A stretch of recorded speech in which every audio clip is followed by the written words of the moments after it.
Hello and welcome to South Sea Matters. My name's John Sands and I've got the very great pleasure of having a good friend of mine, Cliff Partridge. Welcome, Cliff. Welcome to John. South Sea Matters once again. Yeah, time flies, mate. Time It certainly flies. does. We had a great session last time and I thought, well, it went so well. Lots of people were interested. Let's go. Now, Cliff, you are a NLP trainer. NLP trainer. Yeah. And Mind Matters is the, Mind Matters is the umbrella that you work under. Yeah, that's right. And so Mind Matters is more one-to-one, and the NLP principle training is literally if you want to become a practitioner and learn these incredible skills, then yeah. That's that was something I was meant to mention. On the 21st of June at the Hunter Gatherer from 7 till 9 is me talking about this wonderful subject. Fantastic. And you're doing a bit of sort of pushing yourself out there again on social media and stuff like that. That's right, yeah. We've got a kind of a reinvention, rebranding because of certain things have changed. So if people want to get in touch with you, then Mind Matters is what they'd search for. Yeah, or just put in Cliff Partridge. And they'll find you. So the subject that we are going to be talking about today is submodalities. That's right, isn't it? Yeah, it's a great word. Yeah, it is a great word. Submodalities. It really is. And obviously, you're the expert on this, not me. So just explain a little bit about what submodalities are. It's kind of interesting because I think back in the day, Bandler, I think it was Richard Bandler, he was kind of looking into, I think they were called pragmographics. Oh, that's a good word. So, it's just brilliant word. Pragmographics. Pragmographics. Oh. And he kind of didn't like that word. So he changed it to submodalities, which funny enough is a kind of a little bit of a joke because submodalities aren't subconscious. They're more unconscious. People use the word subconscious. But they're not like a submarine. It means down. No. Your unconscious is above. It's meta, what they call is meta. Okay. But something that you're not aware of. Oh, so part of your unconscious mind. Yeah. So I suppose it's a little bit under the surface. And the unconscious mind and unconscious bias and how the brain works. You've got no control over this, have you? It's something that you can be aware of. Yeah.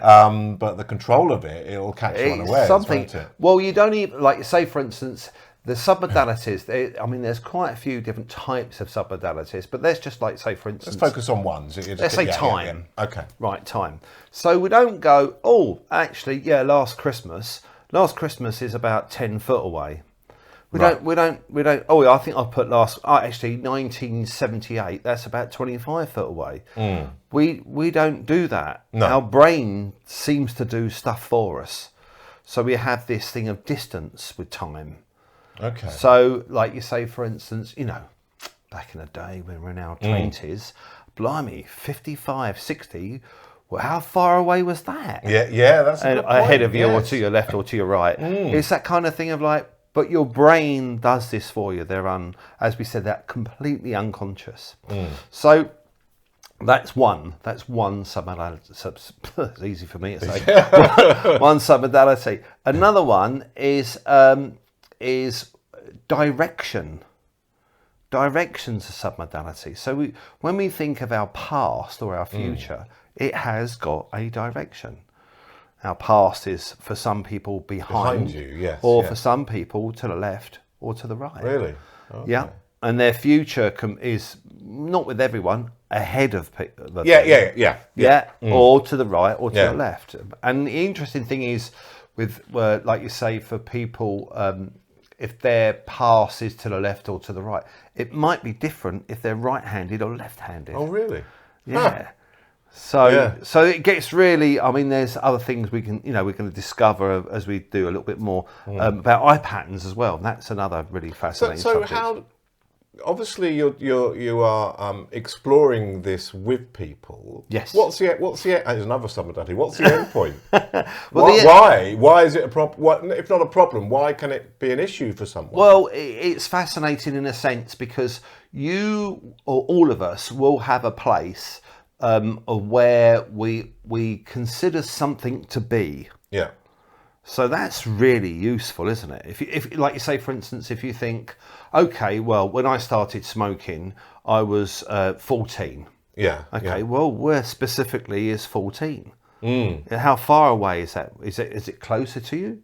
I mean, like one of the submodalities as well, which was interesting with a smoker years and years ago, and I just said to her, "How big is the problem?" Now, size is a submodality. Yeah. Now, that was interesting because when I was talking to her, and she kind of looked there, and I just said to her, I mean, that's obviously the direction, and I just said to her, "How big is the problem?" And literally, she saw a 6-foot cigarette. Really? And it was to her right. Yeah. So one of the things that you can do with submodalities, and I just said, well, it sounds like it's a big problem, doesn't it? A big cigarette. And I said, well, what would it be like if it was half the size? Well, and straight away, she said, well, we could make it smaller than that, can't we? That's right. You can make it smaller than that.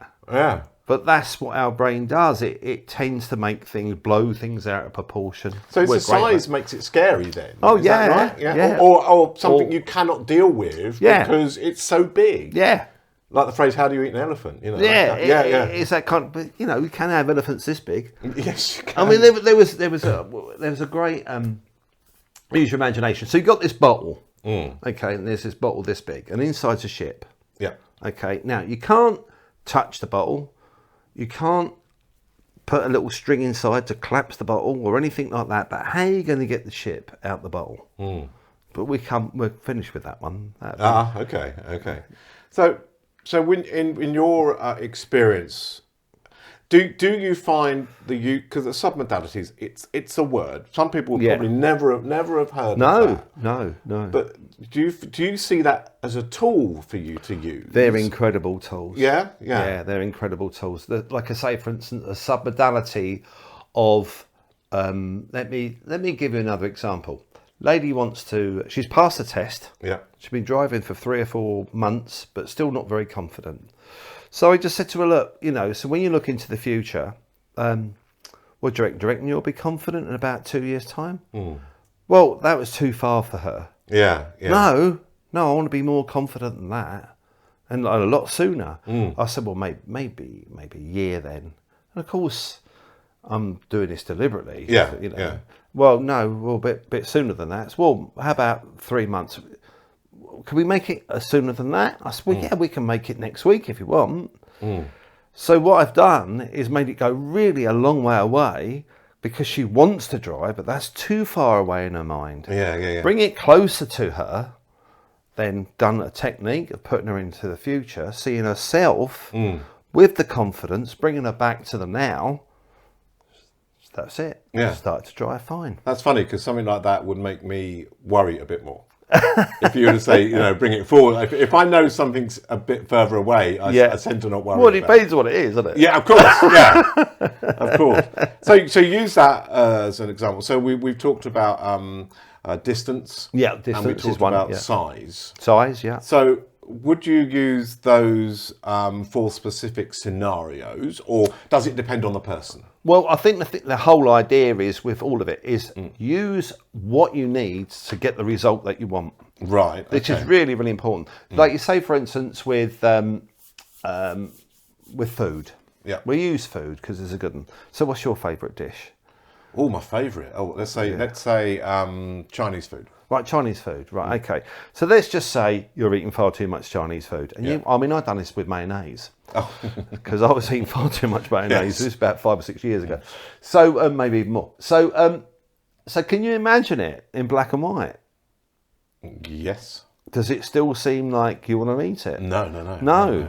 So that could be really useful, couldn't it?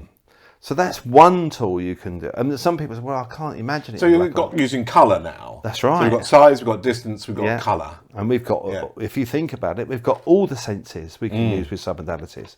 What we're seeing, what we're hearing, and what we're feeling.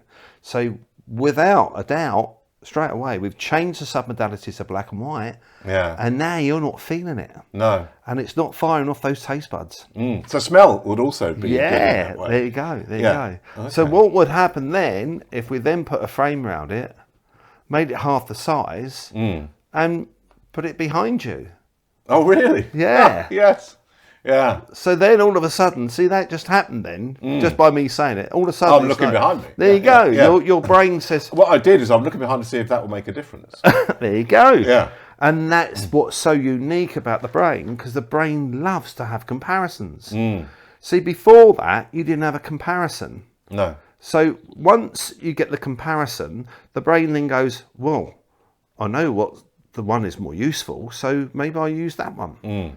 Until it gets a comparison, it will keep doing the same old thing. Yeah. The really interesting thing with comparisons, it then gets a little bit more complicated, but we'll cover that in other things, is the values and beliefs that are behind it. Oh, God. Yeah, that's a big subject. And that's that is like, ooh, let's throw some line out there. And like, so I think we can cover that in another one. Yeah, most definitely. But what about the ship in a bottle? You mentioned it. So the ship in the bottle is right at the beginning. So you can't touch it. Yeah. You can't. You just look at it. Right now, do you remember what I said right at the beginning? How do you get the ship out of the bottle? Yeah. So you've done the deletion bit, which we're going to cover those filters another time, aren't we? Deletion. Yes, yeah. This will be lots. As I said, so you can't touch it, you can't smash it. No. But right at the beginning, I just said to you, use your imagination. I can't remember that at all. There you go. So you just imagine the bottle's not around it. Yeah. Now yeah. So, there'll be people rewinding now. That's it. Just to see, did he actually say use your imagination? And again, like you say, we can discuss. There's going to be.